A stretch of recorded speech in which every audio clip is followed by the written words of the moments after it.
کلام مقدس قرآن عہد نامہ میں سے حزقیل نبی کی کتاب، اس کا 19واں باب، غم کا گیت۔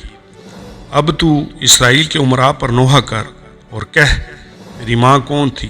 ایک شیرنی جو شیروں کے درمیان لیٹی تھی، اور جوان شیروں کے درمیان اس نے اپنے بچوں کو پالا۔ اور اس نے اپنے بچوں میں سے ایک کو پالا تو وہ جوان شیر ہوا اور شکار کرنا سیکھ گیا، اور آدمیوں کو نگلنے لگا، اور قوموں کے درمیان اس کا چرچا ہوا تو وہ ان کے گڑھے میں پکڑا گیا۔ وہ اسے زنجیروں سے جکڑ کر زمین نے مصر میں لائے، اور جب شیرنی نے دیکھا تو اس نے بے فائدہ انتظار کیا اور اس کی امید جاتی رہی۔ تو اس نے اپنے بچوں میں سے دوسرے کو لیا اور اسے پال کر جوان شیر کیا، اور وہ شیروں کے درمیان سیر کرتا پھرا اور جوان شیر ہوا اور شکار کرنا سیکھ گیا اور آدمیوں کو نگلنے لگا، اور اس نے ان کے قصروں کو برباد کیا اور ان کے شہروں کو ویران کیا۔ اس کی گرج سے ملک اجڑ گیا اور اس کی آبادی نہ رہی۔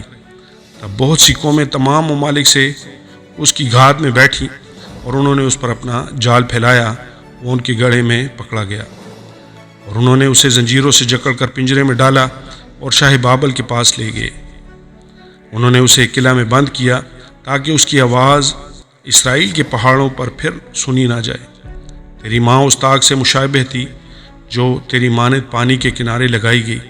وہ پانی کی فراوانی کے باعث بارور اور شاخدار ہوئی، اور اس کی شاخیں ایسی مضبوط ہو گئیں کہ بادشاہوں کے عصا ان سے بنائے گئے، اور گھنی شاخوں میں اس کا تنا بلند ہوا، اور وہ اپنی گھنی شاخوں سمیت اونچی دکھائی دیتی تھی، لیکن وہ غضب سے اکھاڑ کر زمین پر گرائی گئی، اور پوربی ہوا نے اس کا پھل خشک کر ڈالا، اور اس کی مضبوط ڈالیاں توڑی گئیں اور سوکھ گئیں اور آگ سے بسم ہوئیں، اور اب وہ بیابان میں سوکھی اور پیاسی زمین میں لگائی گئی، اور ایک چھڑی سے جو اس کی ڈالیوں سے بنی تھی آگ نکل کر اس کا پھل کھا گئی، اور اس کی کوئی ایسی مضبوط ڈالی نہ رہی کہ سلطنت کا آسا ہو۔